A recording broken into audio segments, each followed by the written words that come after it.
Bismillahirrahmanirrahim.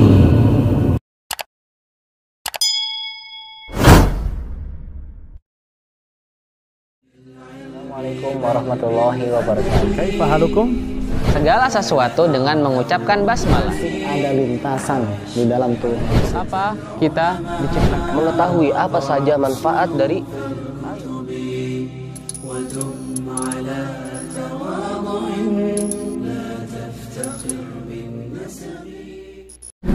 Bismillah. Assalamualaikum warahmatullahi wabarakatuh. Alhamdulillah wassalatu wassalamu ala Rasulillah wa ala alihi wa sahbihi wa man ittaba'al huda wa man tabi'ahum bi ihsani ila yaumil qiyamah. Ba'd.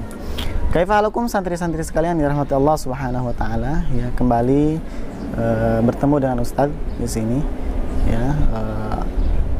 Kita pada hari ini akan membahas salah satu tema yang sangat penting sekali bagi kita, ya. Kenapa penting? Karena ini berkaitan dengan masalah kehidupan kita, ya. Santri-santri sekalian dirahmati Allah Subhanahu wa taala, ya, pernahkah kita mengamati, ya, pernahkah kalian mengamati, ya, makhluk hidup yang ada di muka bumi ini, ya, seperti manusia, hewan, dan tumbuh-tumbuhan? Ada begitu banyak makhluk, bukan? Ya. Dan semua itu, ya, tidak tercipta dan terjadi dengan sendirinya. Ya, tentunya ada zat yang menciptakan itu semua. Siapakah zat itu? Ya, na'am. Ya, dialah Allah Subhanahu wa taala. Dialah penguasa, raja, dan pemilik alam semesta ini.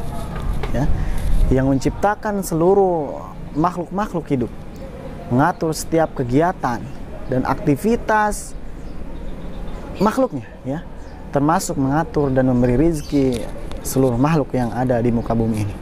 Santri-santri sekalian dirahmati Allah Subhanahu wa taala, dan di antara salah satu contoh, ya, makhluk Allah Subhanahu wa taala ini adalah manusia.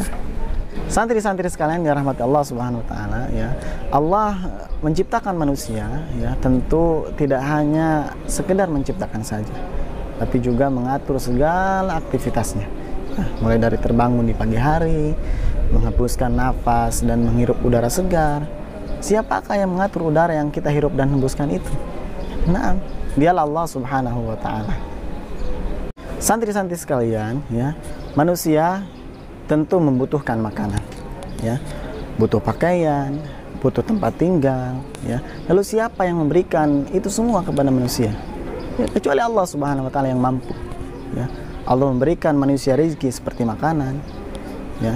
Allah turunkan hujan sehingga membasahi bumi, lalu dengan air hujan ditumbuhkan baginya tanaman-tanaman, sayuran, pepohonan yang menghasilkan buah yang banyak manfaatnya bagi manusia. Manusia juga butuh istirahat, maka Allah Subhanahu wa taala, ya, mengatur waktu istirahat manusia dengan menjadikan malam dan siang, ya, sebagai waktu istirahat.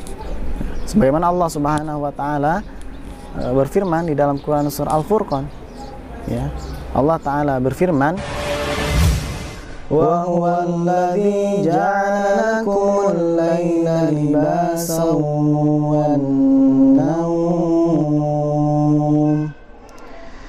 wan nauma subatan wa ja'ala an-nahara nusyura. Yang artinya, dan dialah Allah yang menjadikan malam untukmu sebagai pakaian dan tidur untuk beristirahat, dan dia jadikan siang untuk berusaha, ya. Di mana waktu malam tiba, manusia beristirahat tidur, dan siang dijadikan sebagai waktu untuk beraktivitas, ya, bekerja dan berusaha mencari nafkah atau rizki seperti menanam tanaman sayuran, menggarap sawah, menanam padi, ya, berkebun, berternak, dan lain-lain sebagainya. Dengan usaha-usaha tersebut, ya, santri-santri sekalian, manusia bisa berdagang dan menghasilkan harta. Lalu dengan harta itu manusia bisa membeli kebutuhan lainnya, ya, seperti pakaian, membangun tempat tinggal, rumah, ya, di muka bumi ini. Ya, santri-santri sekalian yang dirahmati Allah Subhanahu wa taala, ya. Santri-santri mungkin pernah mendengar, ya, kisah Siti Hajar, ya, yang istri Nabi Ibrahim alaihissalam dan anaknya yaitu Nabi Ismail alaihissalam, ya. Saat Allah Subhanahu wa taala memerintahkan Nabi Ibrahim membawa istrinya Siti Hajar, ya, dan anaknya Ismail ke lembah yang gersang, di sana tidak ada rerumputan maupun tumbuhan yang tumbuh di sana, ya. Tidak ada air dan tanda-tanda kehidupan. Santri-santri sekalian yang dirahmati Allah Azza wa Jalla, tapi ya dengan keyakinan Siti Hajar kepada Allah Subhanahu wa taala, ia mengatakan kalau Allah yang memerintahkan demikian ini, niscaya dia tidak akan menyia-nyiakan kami. Ya, Siti Hajar tidak berputus asa. Ya, ia terus mencari sumber kehidupan di sana. Ya, berlari dari Bukit Sofa kemudian ke Marwah sebanyak 7 kali untuk mencari perbekalan dan berharap kepada Allah bisa bertemu dengan seseorang yang bisa membantunya. Santri-santri sekalian yang dirahmati Allah Subhanahu wa taala, Ismail ya masih kecil saat itu, ya. Ia terus menangis kehausan. Lalu Allah memberikan rezekinya dari bawah kaki Nabi Ismail alaihissalam, ya, berupa mata air. Dan mata air itu masih bisa dinikmati sampai saat ini. Apa itu? Ya, yaitu air Zam-Zam. Ya, Masya Allah, betapa sifat Allah yang maha penyayang dan maha pemberi rezeki. Santri-santri sekalian, ya, tadi disampaikan di awal bahwa Allah Subhanahu wa taala menciptakan begitu banyak sekali makhluk. Di antaranya tadi dijelaskan manusia, kemudian hewan, di antaranya yang sudah dijelaskan barusan cicak, ya. Kemudian Allah pun menciptakan ya tumbuh-tumbuhan. Ya, Allah Subhanahu wa taala menciptakan tanaman dan pepohonan. Ya. Lalu Allah Subhanahu wa taala pun mengatur tempat tinggalnya, ya, yaitu tumbuh di tanah alam terbuka, ya. Tidak seperti manusia yang membutuhkan rumah yang tertutup, ya, karena bila berada di tempat tertutup tentu ia tidak akan mampu bertahan hidup, ya, si pohon itu. Kemudian apakah tanaman, pepohonan juga membutuhkan makanan?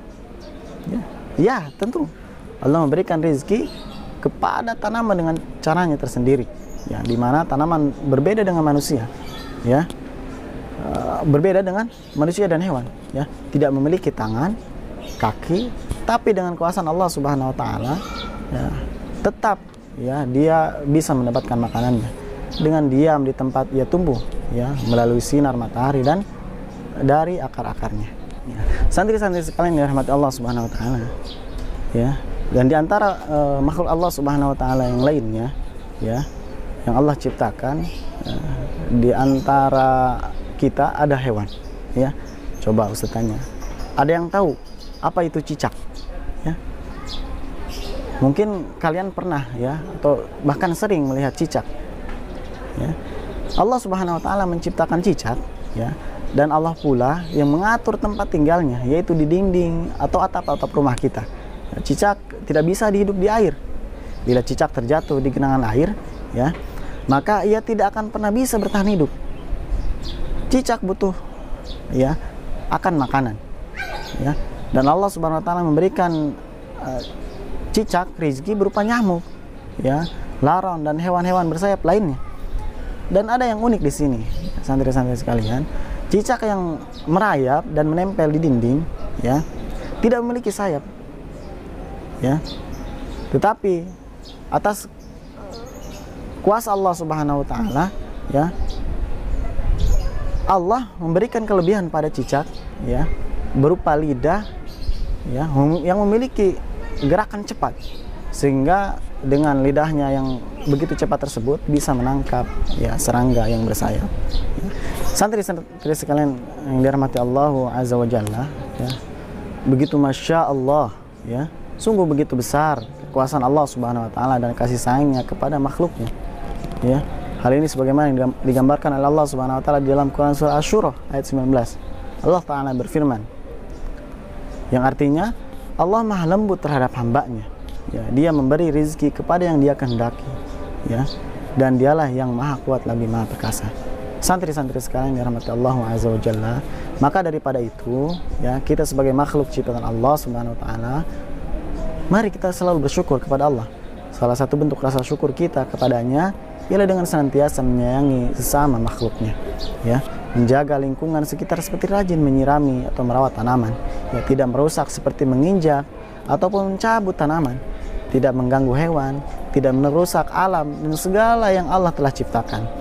Selain itu, agar kita senantiasa beribadah kepadanya, ya, kepada Allah Subhanahu wa taala semata, menyembah hanya kepada Dia, ya, tidak menduakannya, melaksanakan salat, senantiasa bersyukur, berzikir kepadanya, ya, dan meminta pertolongan hanya kepada Allah Subhanahu wa taala semata. Sebagaimana perintah Allah Subhanahu wa taala dalam surah yang setiap hari kita baca di salat 5 waktu, yaitu surah Al-Fatihah. Ya. Allah Ta'ala berfirman, Iyyaka na'budu wa iyyaka nasta'in. Hanya kepada Engkaulah kami menyembah dan hanya kepada Engkaulah kami mohon pertolongan. Dan juga di dalam Quran surah Fussilat ayat 37, Allah Ta'ala berfirman,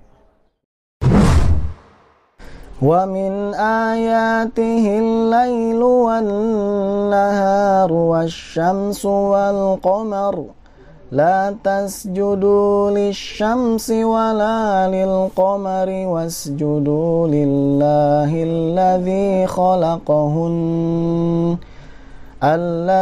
khalaqahunna in kuntum iyyahu ta'budun. Dan sebagian dari tanda-tanda kebesarannya ialah malam, siang, matahari dan bulan. Janganlah bersujud kepada matahari dan jangan pula kepada bulan, tetapi bersujudlah kepada Allah yang menciptakannya jika kamu hanya menyembah kepadanya. Begitu banyak sekali ya ayat-ayat yang menunjukkan tentang begitu sayangnya Allah Subhanahu wa taala kepada makhluknya, ya. Oleh karena itu mari kita bersyukur kepadanya. Ya, mungkin hanya itu yang dapat saya sampaikan, ya. Mohon maaf atas segala kekurangan, ya. Saya tutup, ya, video kali ini dengan doa kafaratul majelis. Subhanaka Allahumma wa bihamdika asyhadu an la ilaha illa anta astaghfiruka wa atubu ilaik. Assalamualaikum warahmatullahi wabarakatuh. Yuk, amalkan dan bagikan video ini pada diri antum dan orang yang antum cintai untuk mendapatkan kebaikan dan pahala.